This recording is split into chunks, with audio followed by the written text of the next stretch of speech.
Assalamualaikum, apa kabar? Kembali lagi dengan saya Viniatu Soliha untuk materi pendidikan kewarganegaraan modul 12 Pancasila dalam praktek berbangsa dan bernegara yang akan saya bahas unit 2 mengingkari kewajiban melanggar hak orang lain. Arti pelanggaran HAM dan pengingkaran kewajiban.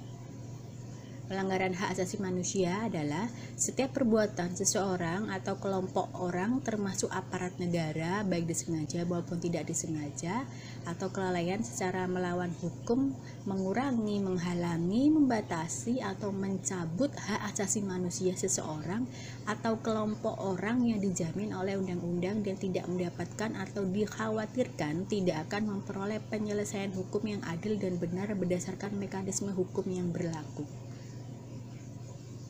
Pengingkaran kewajiban dapat diartikan sebagai suatu keharusan yang tidak dikerjakan, kewajiban yang telah diberi kepada seseorang tetapi orang tersebut tidak menjalankan kewajibannya sebagaimana mestinya. Pengingkaran kewajiban bisa juga diartikan sebagai tindakan warga negara ataupun aparat negara yang tidak melaksanakan kewajiban sebagaimana mestinya sesuai dengan ketentuan yang berlaku. Perlu diingat, pengingkaran kewajiban terjadi karena tidak dilaksanakannya kewajiban yang telah menjadi sesuatu yang harus dikerjakan. Pengingkaran kewajiban bisa dilakukan oleh setiap warga negara. Pengingkaran kewajiban akan menyebabkan pelanggaran HAM. Penyebab pelanggaran hak dan pengingkaran kewajiban warga negara. Faktor internal, kurangnya sikap toleransi, menghargai, tenggang rasa, hormat menghormati antar warga negara yang mempunyai latar belakang budaya, sosial, suku, adat, agama yang berbeda-beda, sehingga terjadi tindak kriminalisasi serta intimidasi terhadap antar warga. Rendahnya kesadaran kehidupan berbangsa dan bernegara. Intinya, individu yang hidup dan terikat dalam naungan NKRI ini harus mempunyai sikap ikhlas, bertindak demi kebaikan bangsa dan negara. Sikap mementingkan diri sendiri atau egois menyebabkan seseorang ini merasa bahwa kepentingan yang dimiliki ini lebih utama dan harus didahulukan daripada kepentingannya orang lain. Kemudian faktor eksternalnya ini pemanfaatan teknologi yang tidak bertanggung jawab seperti penyalahgunaan penggunaan media sosial. Teknologi akan membawa dampak positif jika digunakan secara benar, tapi juga membawa dampak yang negatif jika digunakan secara tidak bertanggung jawab. Penyalahgunaan kewenangan atau kekuasaan biasanya dilakukan oleh seseorang yang mempunyai kewenangan atau kekuasaan terhadap orang lain, tapi digunakan untuk kepentingan pribadi antara lain seperti KKN. Kemudian penegakan hukum oleh aparat penegak hukum yang tidak tegas akan menyebabkan pelanggaran hak dan pengingkaran kewajiban. Sikap aparat penegak hukum yang tidak tegas ini menyebabkan orang akan mengulangi pelanggaran, bahkan menyebabkan orang lain ini mengikuti pelanggaran yang dilakukan orang tersebut. Kasus pelanggaran HAM dan pengingkaran kewajiban warga negara. Pelanggaran hak warga negara dapat diartikan setiap perbuatan individu atau kelompok termasuk aparat negara baik dilakukan secara disengaja ataupun tidak disengaja atau melanggar hak atau tidak memberikan apa yang telah menjadi hak warga negara dalam undang-undang dan peraturan yang berlaku. Dalam contoh keluarga, misalkan penganiayaan terhadap anak, melawan anak yang durhaka. Kemudian dalam masyarakat, misalkan pelanggaran HAM dapat berupa perbuatan main hakim sendiri terhadap pencuri yang tertangkap, merusak fasilitas umum. Kemudian dalam lingkungan kehidupan berbangsa dan bernegara, dilarangnya kebebasan berpendapat. Dilihat dari pelakunya, pelanggaran HAM dikelompokkan menjadi dua macam, yaitu pelanggaran secara horizontal berarti pelanggaran HAM yang dilakukan oleh individu atau warga negara kepada individu warga negara lain. Sedangkan untuk pelanggaran HAM secara vertikal yaitu dilakukan oleh aparat negara kepada warga negara. Bentuk pelanggaran HAM yang sering muncul biasanya terjadi dalam dua bentuk, misalkan diskriminasi, yaitu pembatasan atau pelecehan atau pengecualian yang langsung, pengucilan yang langsung maupun tidak langsung didasarkan pada perbedaan manusia atau yang atas dasar agama, suku, ras, dan sebagainya. Penyiksaan adalah suatu perbuatan yang dilakukan dengan sengaja sehingga menimbulkan rasa sakit atau penderitaan baik jasmani maupun rohani. Pelanggaran hak asasi warga negara dapat terjadi dengan kondisi sebagai berikut. Ini ada beberapa contoh bidang sosial, misalkan masih banyak terjadi berbagai macam tindakan kriminal seperti tindakan pencurian, penipuan, pembunuhan.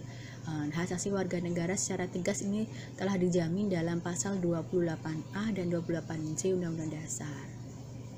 Bidang ekonomi, tingkat pengangguran yang cukup tinggi, padahal di pasal 27 ayat 2 menyatakan tiap-tiap negara ini berhak atas pekerjaan dan penghidupan yang layak bagi kemanusiaan. Bidang hukum, pelaksanakan penegakan hukum oleh aparat penegak hukum yang tidak tegas sehingga dapat menjamin tegaknya hukum. Bidang politik, masih terdapat warga negara yang sudah mempunyai persyaratan untuk memilih dan dipilih dan tidak terdaftar sebagai pemilih ataupun yang dipilih. Contoh kasus pelanggaran hak asasi manusia yang pernah terjadi di Indonesia. Misalkan ada Tanjung Priuk tahun 84 terjadi peristiwa dipicu oleh masalah sarah. Kemudian kasus terbunuhnya Marsinah tahun 94 di Jawa Timur. Marsinah merupakan aktivis dan pekerja pabrik yang menjadi korban pelanggaran hak asasi manusia yang diculik dan kemudian ditemukan terbunuh setelah menghilang selama 3 hari. Penembakan mahasiswa Universitas Trisakti 98 menyebabkan 4 orang mahasiswa meninggal.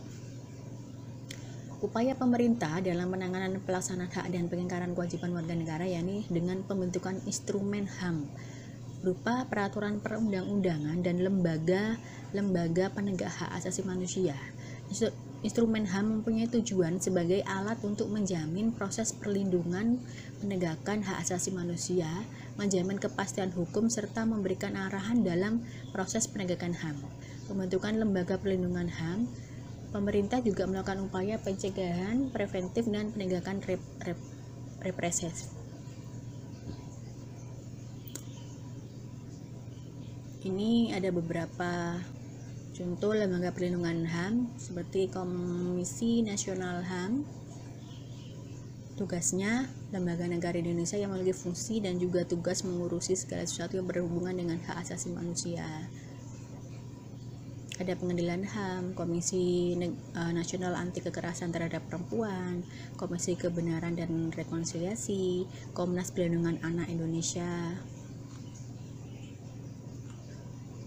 Upaya pencegahan dan penindakan.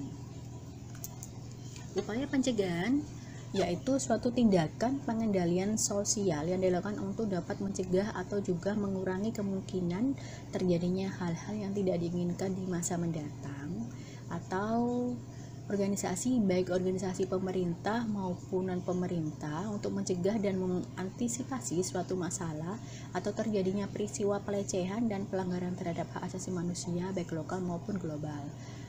Kemudian upaya represif merupakan suatu tindakan pengendalian sosial yang dilakukan setelah terjadinya suatu pelanggaran atau juga peristiwa buruk atau sebagai suatu gejala atau peristiwa sudah dipastikan sebagai masalah pelanggaran terhadap hak asasi manusia, maka diambil tindakan-tindakan untuk mengatasinya. Upaya pencegahan misalkan meningkatkan kesadaran berkonstitusi bagi warga negara sehingga mempunyai kesadaran hukum yang tinggi dengan melibatkan unsur kepolisian, jaksa, hakim, dan institusi yang terkait. Mengoptimalkan peran kinerja dan kerjasama dari lembaga-lembaga yang berwenang dan penegakan terhadap pelanggaran hak dan pengingkaran kewajiban warga negara seperti kepolisian, Komnas HAM, dan lain sebagainya. Ditegakkannya supremasi hukum dan demokrasi, di mana dalam pelaksanaan tugasnya alat penegak hukum ini menegakkan hukum secara adil. Kemudian meningkatkan penanaman dan penyebarluasan prinsip-prinsip kesadaran kehidupan berbangsa dan bernegara, membangun komunikasi yang efektif dan harmonis, meningkatkan profesionalitas dan kualitas pelayanan publik sehingga tidak terjadi hal-hal yang termasuk dalam pelanggaran hak dan pengingkaran kewajiban, meningkatkan profesionalisme lembaga keamanan dan pertahanan negara. Demikian untuk materi PKN yang bisa saya sampaikan, kurang lebihnya mohon dimaafkan. Semoga menjadi ilmu yang bermanfaat. Tetap menjadi warga negara yang berbudi dan mencintai Indonesia yang Bhinneka Tunggal Ika. Terima kasih. Assalamualaikum warahmatullahi wabarakatuh.